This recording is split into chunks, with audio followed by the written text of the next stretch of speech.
Hi there, Daily Gardeners. Just really quick before today's show, I wanted to let you know that I will be the keynote speaker at the Friends of the State Botanical Garden of Georgia. It's their annual meeting in Athens, Georgia on March 25th at 7 p.m. I'm going to be giving a presentation on some of the women who have influenced botanical illustration and botanical porcelain. Now, if you have been to the garden recently, you've probably noticed a few additions. One of those is the brand new Porcelain and Decorative Arts Museum at the Center for Art and Nature right next to the Visitor Center. One of the reasons that this almost 9,000 square foot state-of-the-art facility is so special is that it's the first of its kind to integrate decorative arts in a garden setting to celebrate nature. Now, if you're interested in going, please check today's show notes. There'll be a link there. You can also see it in the Daily Gardener community over in Facebook, so you can see it in the Facebook group. And I'll also put a link to it in the newsletter that comes out on Friday. So I'll be putting links all over the place. And please, by all means, feel free to email me and let me know if you do decide to attend, because I think it would be really fun to have some Daily Gardeners in the audience. And I know I'm going to have a little bit of free time, so it would be cool to get the chance to connect with you. Maybe we can tour the gardens together or grab a coffee. And again, this is on March 25th at the State Botanical Garden of Georgia in Athens. Today's episode is brought to you by the Daily Gardener Friday newsletter. You can sign up for the newsletter over at thedailygardener.org. Hi there, and welcome to The Daily Gardener, a podcast featuring garden history and literature. I'm Jennifer Ebling, and today is March 3rd. Today in garden history, we celebrate the birthday of the English poet and politician who was one of the longest-serving members in the English House of Commons, Edmund Waller, who was born on this day in 1606. Edmund is remembered for his Carpe Diem, or Seize the Day poem called Go Lovely Rose, which debuted in 1645. In the poem, the rose must relay an urgent message that time is short, that she is beautiful, and that he loves her. An excerpt goes like this. Go, lovely rose, tell her that wastes her time and me, that now she knows when I resemble her to thee, how sweet and fair she seems to be. And today is also the birthday of the Flemish physician and botanist Mathias de Leubel, who was born on this day, March 3rd in 1616. Matthias practiced medicine in England, and he was the first botanist to recognize the difference between monocots and dicots. And today we remember Matthias de Leubel with the lobelia plant. Now, before researching Matthias, I pronounced lobelia as lobelia. But now, knowing the French pronunciation of his name, I will say it lobelia. It's a subtle change, lo versus lu. But after all, the plant is named in Matthias's honor. So lobelia it is.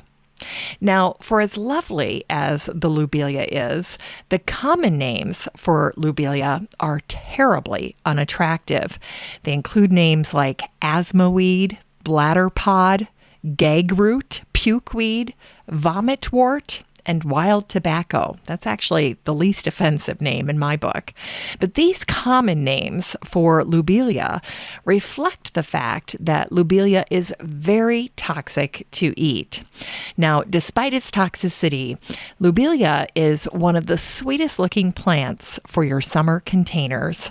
This dainty annual comes in pink, light blue, and royal blue. And personally, every year I buy 2 flats of the light blue lobelias.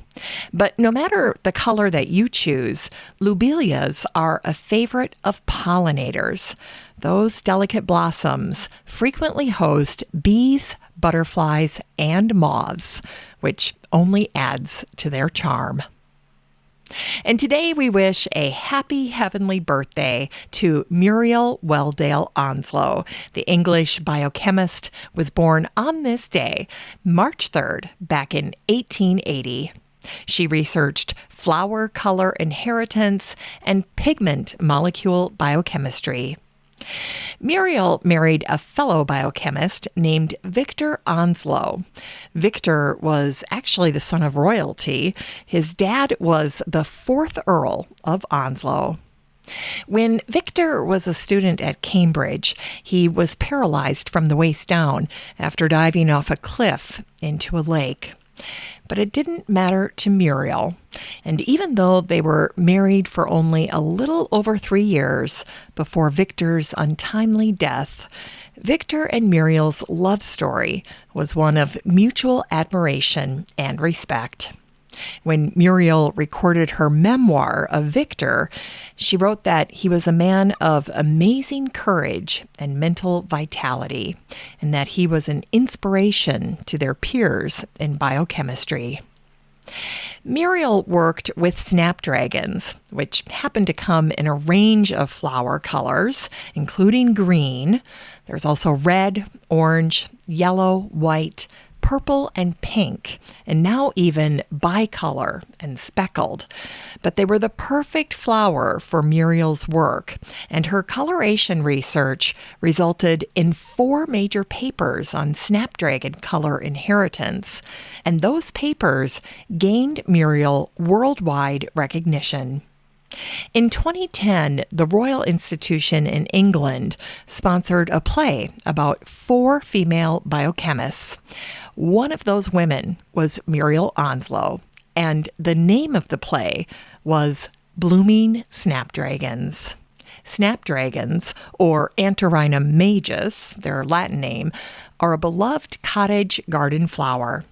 They're a cousin to the foxglove, and snapdragons are happiest when they're planted early in cool weather. They will bloom their little hearts out all summer long.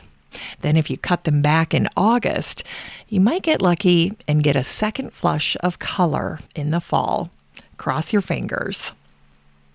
All right, and today is also the birthday of the Russian and Soviet novelist Yury Olesha, who was born on this day, March 3rd, in 1899. Yury was part of the Odessa School of Writers, and he is considered one of the greatest Russian novelists of the 20th century. Here's an excerpt from his book, Envy, which debuted in 1927. Once he raised his arm to show his friends the back of his hand, where the veins were laid out in the shape of a tree. And he broke out in the following improvisation. Here, he said, is the tree of life. Here is a tree that tells me more about life and death than the flowering and fading of tree gardens. I don't remember when exactly I discovered that my wrist was blooming like a tree, but it must have been during that wonderful time when the flowering and fading of trees still spoke to me, not of life and death, but of the end and beginning of the school year. It was blue then, this tree, blue and slender, and turned my metacarpus's entire landscape into a Japanese watercolor. The years passed, I changed, and the tree changed too.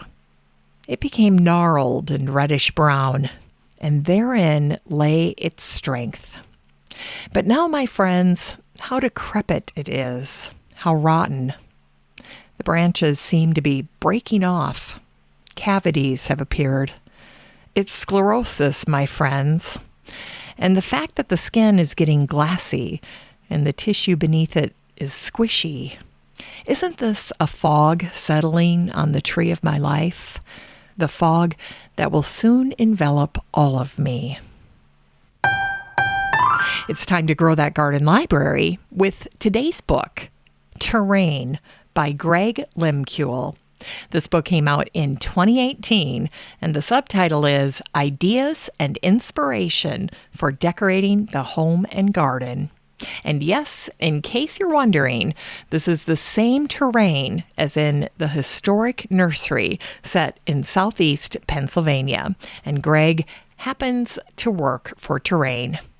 Terrain is a nationally renowned garden, home, and lifestyle brand with its own signature approach to living with nature. It's an approach that bridges the gap between home and garden, the indoors and the outdoors. And it's an approach that embraces decorating with plants and inviting the garden into every living space.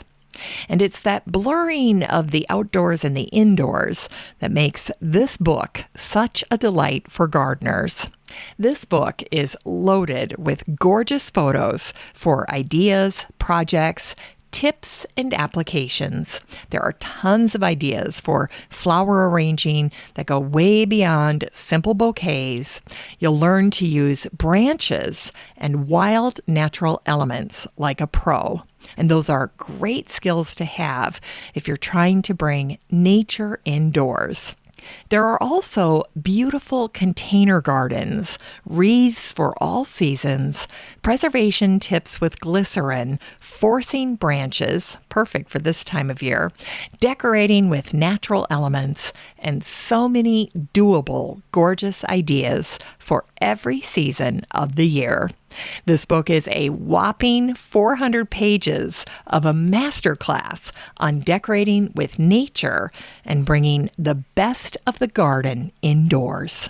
You can get a copy of Terrain by Greg Limkuhl and support the show using the Amazon link in today's show notes for around $10.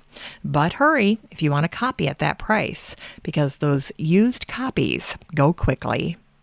All right, we'll wrap things up today with a botanic spark that features the British poet Edward Thomas. He was born on this day, March 3rd, in 1878. Edward's mentor was Robert Frost, and a trip to see Robert inspired Edward's most famous poem called October. Like Henry David Thoreau, Edward loved simplicity in his work and life. And there are two verses of Edward's that I wanted to share with you today from two different poems. The first is from his poem called Cherry Trees. Edward wrote, "The cherry trees bend over and are shedding on the old road where all that past are dead. Their petals strewing the grass as for a wedding, this early May morn when there is none to wed." The second excerpt is from his poem called The Manor Farm, which was written in 1878. Over the land, freckled with snow half thawed, the speculating rooks at their nests cawed, and saw from elm tops, delicate as flowers of grass, what we below could not see. Winter pass. Well, that's it for today's show. Just remember that you have a standing invitation to join the free Facebook group for listeners of the show. The next time you're over at Facebook, just search for Daily Gardener Community, where you'd search for a friend and then request to join. And if you'd like more of The Daily Gardener, you can subscribe to the newsletter over at thedailygardener.org. And don't forget that you can also show your support for the show by using the Buy Me a Coffee link over at the website or in today's show notes. This is Jennifer Ebling. Thanks for listening to The Daily Gardener. And remember, for a happy, healthy life, garden every day.